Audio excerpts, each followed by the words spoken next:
Jesus fucking Christ, you're the Bay Harbor Butcher. I really hate that name. You're a killer. I catch killers. So do I. I caught you. Dexter Morgan isn't just a killer. He's a genius predator. There's no official IQ number for Dexter, but based on everything we see on screen, his intelligence lands comfortably in the 130 to 150 plus range. And honestly, that feels right. This man sees blood spatter patterns entire police departments miss. He builds multi-layered traps for killers who think they're untouchable. He manipulates crime scenes, suspects, and investigations at the same time. And what makes that even more terrifying is that he doesn't feel fear the way normal people do. No panic, no emotional noise, just calculation. But tonight, I'm dropping Dexter into the most chaotic criminal universe ever created, Breaking Bad. This is Season 2 Dexter, the version many fans say was his most dangerous. The one who outplayed the FBI, who quietly maneuvered Frank Lundy, who convinced the entire Miami Police Department that Dokes was the Bay Harbor Butcher. This is peak cat and mouse. So when this Dexter walks into the Breaking Bad universe, nobody feels safe anymore. Let's begin. Krazy 8 is sympathetic, but let's be honest, he's no match for Dexter. He's scared, he's emotional, he's not a practiced killer. Dexter would track him in minutes and end it instantly. It's not even a contest. Verdict, 0 chance of surviving Dexter. Neil Candy is dangerous only when he has backup or when people are scared of him. But Dexter isn't scared of Neil. He's seen and killed far worse. Neil is sloppy, overconfident, flat-footed, and Dexter thrives on people like that. One needle, one chokehold, one quick takedown. Verdict, Dexter destroys him easily. Godlike. Todd Alquist was never the boss, never the brain, never the legend. He was the man who pulled the trigger because someone else told him to. He shoots a child without hesitation, keeps trophies without remorse, executes a mother in front of the man who loves her. No anger, no fear, no thrill, just obedience. And that's what made him dangerous to everyone except the one man who hunts monsters for a living. Todd only kills when he has a gun, he has backup, and the victim is already trapped and powerless. Dexter kills when no one is watching, no one is ready, and the target still thinks they're safe. Todd survives by hiding behind Jack's crew. Dexter survives by never being where the enemy is looking.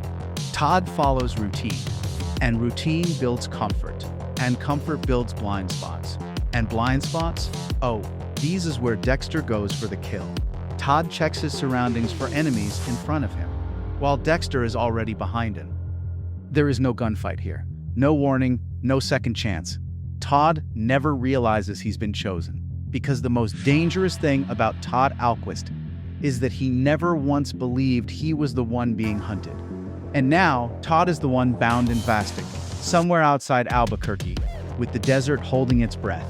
Verdict, Dexter Morgan wins. Cold-blooded. Now this is a wild matchup. Tuco is unpredictable, explosive. He attacks before he thinks. He's literally a walking meth-fueled tornado. Like they don't already know that? Are you saying that they're stupid? But that's also his weakness.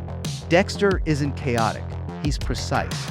He would observe Tuco's patterns, wait for him to blow up on someone else, and strike silently. But if Tuco spots Dexter once, just once, Dexter is dead on the floor with his skull cracked open. Verdict, Dexter wins most of the time, but when he loses violently. No mercy. Jack Welker is terrifying when he has his entire gang with him. But alone, he's just a loud old man with a gun. Dexter would isolate him, trick him, and eliminate him quickly. But here's the key, Dexter must isolate him. If even one neo-Nazi is standing behind Jack, Dexter is finished. Final truth, Jack Welker was dangerous, but even he was beaten by Walter White. Against someone who specializes in stealth, precision, and silent kills like Dexter Morgan, the odds shift sharply toward Dexter. My verdict, Dexter wins 8 out of 10 times. Solid combo.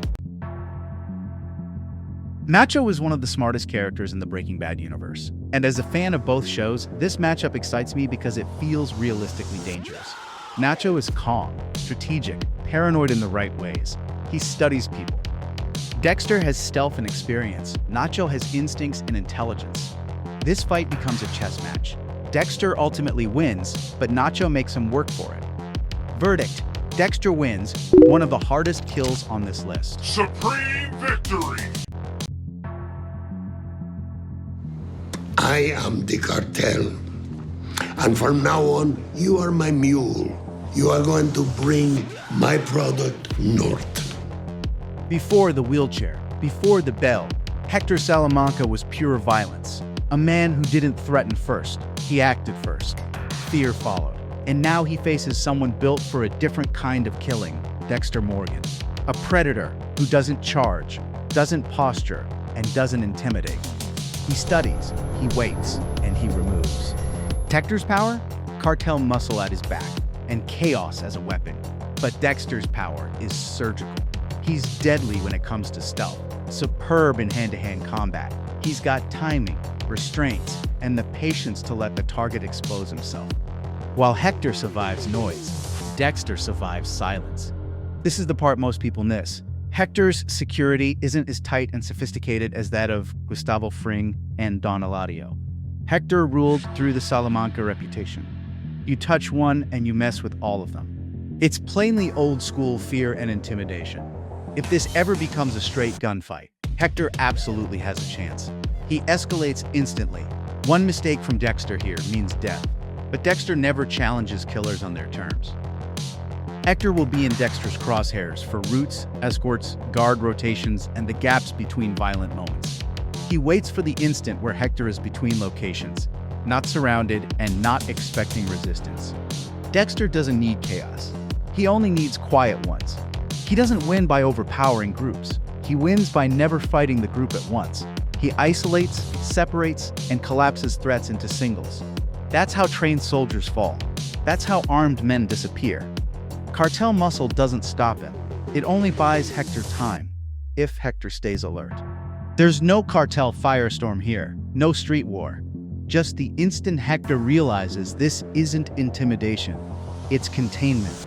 Final realistic verdict: Dexter Morgan wins by 60% chance, Hector Salamanca by 40%. If Hector senses danger early, he likely survives. If Dexter gets one clean opening, Hector never fires a shot.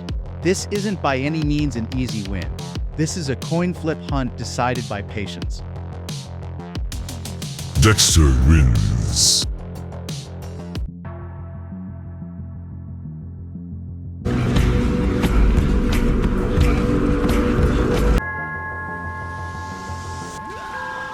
Let's talk about Lionel and Marco Salamanca, the Salamanca twins. These aren't hitmen. They're walking death sentences. No talking, hesitation, or fear. Just freaking ritual and execution. And people love to point to Hank as proof that they can be beaten. But come on, let's be real. Hank didn't beat the twins. He survived them by sheer terrifying luck. Yeah, a warning call from Gus, a deflected shot, adrenaline rush, and one fatal mistake by the twin who chose theatrics over efficiency. As they say, you don't bring an axe to a gunfight. That wasn't skill. That wasn't dominance either. That was fate blinking first. Now put Season 2 Dexter into that same equation. Dexter is faster, smarter, and stealthier than Hank. But here's the problem. You can't stalk what already hunts as one. The twins don't separate. They don't drift into isolation. They don't disengage once the hunt begins. And once they confirm you as a target, they advance. Dexter can hide from them. He can delay them, misdirect them even. But once the pursuit locks in, there is no kill room, no second setup. There is only pressure. Final verdict: Dexter loses 9 out of 10 times. Ultimate danger. Es perfección. Quizás demasiado bueno. Don Eladio is not a street-level villain. He's a kingmaker, a cartel patriarch whose words alone cause wars, executions, and mass graves. And for the longest time, he feels completely untouchable. private compounds, heavily armed guards, walls inside of walls, an entire country between him and his enemies. But here's the truth. Don Eladio is not invincible. He's just insulated. If Gus Fring can poison his entire operation from the inside, if Lalo Salamanca can move freely through cartel territory under the radar, then yes, Dexter theoretically has a chance. But it would require a perfectly constructed false identity, deep cover inside Eladio's supply chain, months of silent setup, zero improvisation, and a kill so surgical that no alarm is raised until it's already over. This is not stalking a victim. This is infiltrating a nation-state level criminal empire. And just like with Gus, the margin for error is zero. If Dexter succeeds, Eladio dies without ever seeing the knife. If Dexter fails, there is no chase, no cover-up, no escape. The entire cartel collapses on him in minutes. Final verdict, Dexter can kill Don Eladio, but the odds are razor thin. This is a one-shot mission with no second chance. Throne defended.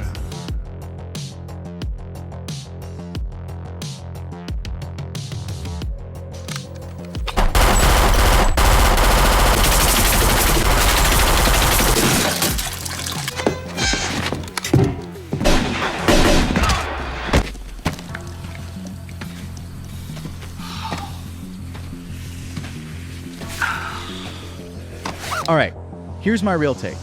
Better Call Saul didn't just expand the universe, it proved something huge. All these killers, all these cartels, all these masterminds survived everything and still got wrecked by a high school chemistry teacher with an ego problem. That's insane. And Mike wasn't scared of Walt. He underestimated him. Not because Walt was smarter, but because Walt was more chaotic than any criminal Mike had ever dealt with. And that's important, because Mike usually predicts everything in a confrontation. Every move, every exit, every threat. The fact that even Mike didn't expect Walt to cheap shot him like that, that's tragic. Mike is portrayed as the ultimate professional. No emotion, no wasted movement, everything calculated, from cleaning up Jane's death to disappearing from police manhunts. But with Walt, that's the one moment where Mike breaks character. He finally says how he really feels. He finally unloads everything, you and your pride and your ego, and those few seconds of honesty are what kill him. That's haunting. And here's where my personal take comes in. After Mike gets shot, he instantly goes into survival mode. Stealthy, controlled, so quiet that Walt doesn't even notice him leaving the car. And knowing Mike, I'm 99% sure he could have killed Walt right there if that was his goal. But he didn't. That was a choice. He was done. Now, bring this back to Dexter versus Mike.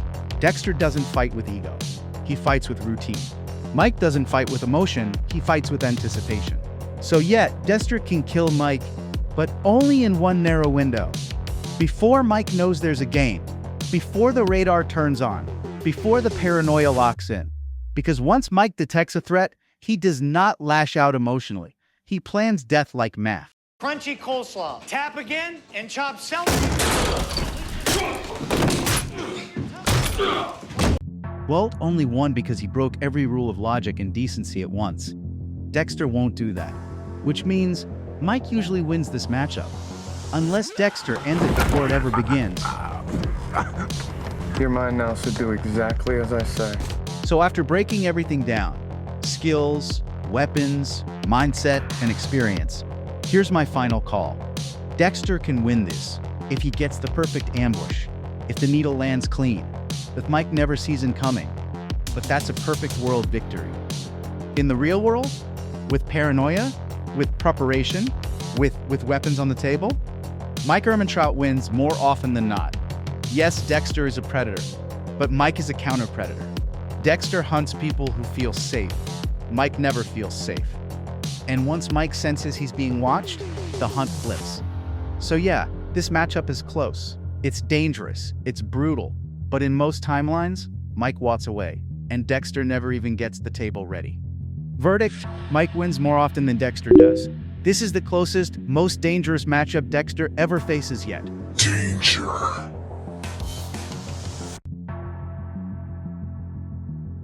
It's not in my interest for Hector Salamanca to die at this time.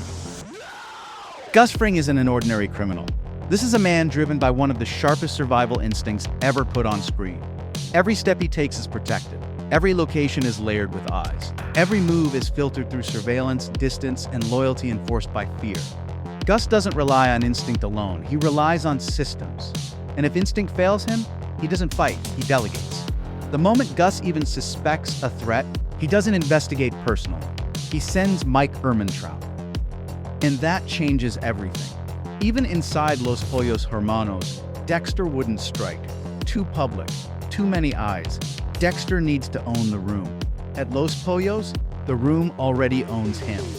At Los Pollos Hermanos, someone is always watching. So don't forget to smile. That's all for today. See you next time. And here's the truth that seals the verdict. Gus Fring does not survive by winning fights. He survives by never being alone long enough to lose one.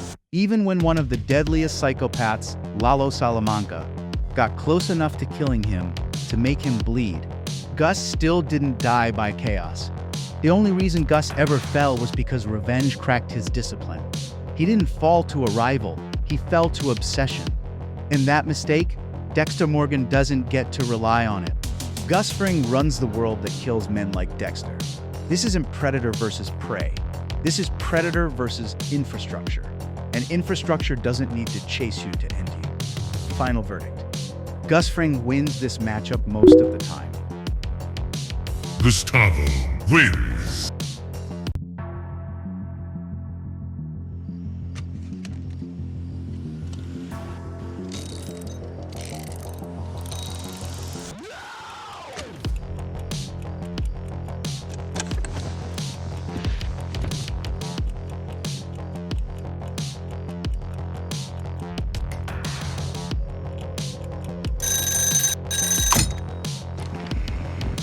This isn't just killer versus killer. This is control versus disruption. On one side is Dexter Morgan.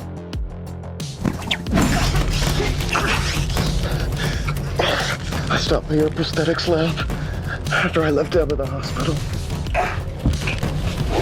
You work so good. You even fooled yourself. Sweet dreams, Spidey. Now the other side, Lalo Salamanca. Lalo doesn't need structure. He breaks structure. No patterns, no hesitation, no safety net. This is a man who proved he could tear through trained guards alone, not with brute strength, but with timing, deception, and nerve. And here's the detail that changes everything. The only reason Lalo ever lost is because he stayed long enough to enjoy the win. Not fear, not weakness, just ego. Psychologically, this is the true clash. Dexter is a predator who needs order. Lalo is a predator who creates disorder. And here's where the Batman comparison becomes deadly accurate. Dexter needs the room quiet. Lalo kicks the door. Dexter needs the plan untouched. Lalo is the interruption.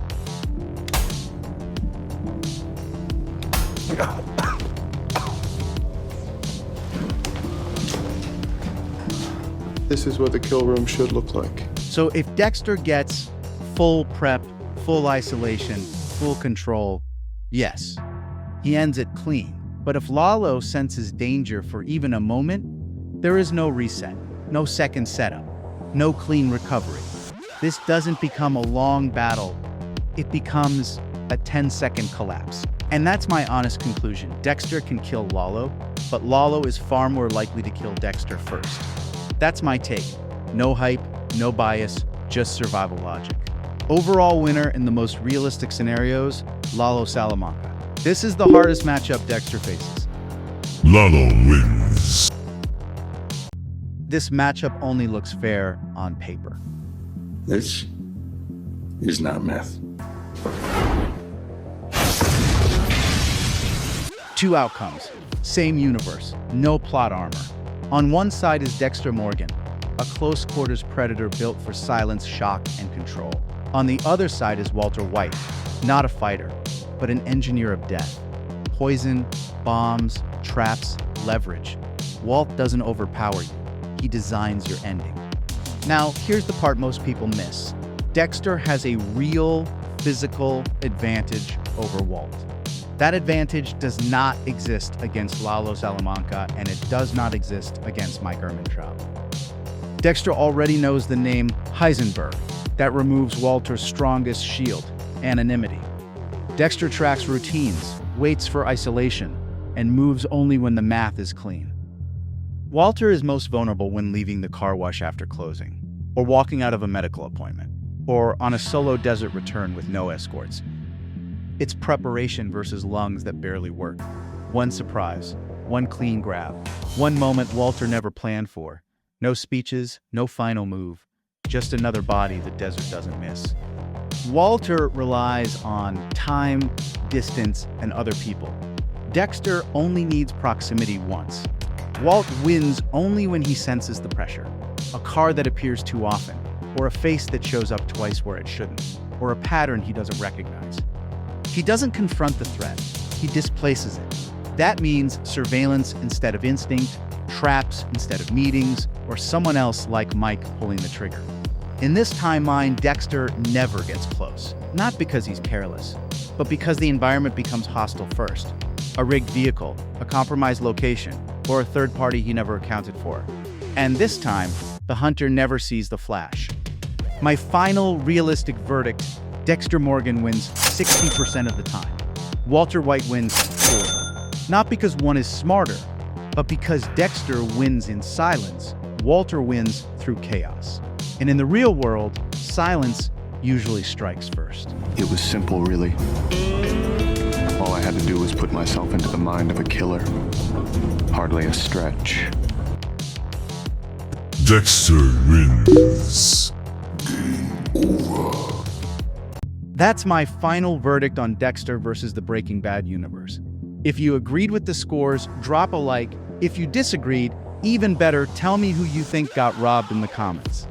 And if you want part 2, or you have a suggestion like alternate timelines, or Dexter versus another universe entirely, you know where to find me. I'll see you in the next one.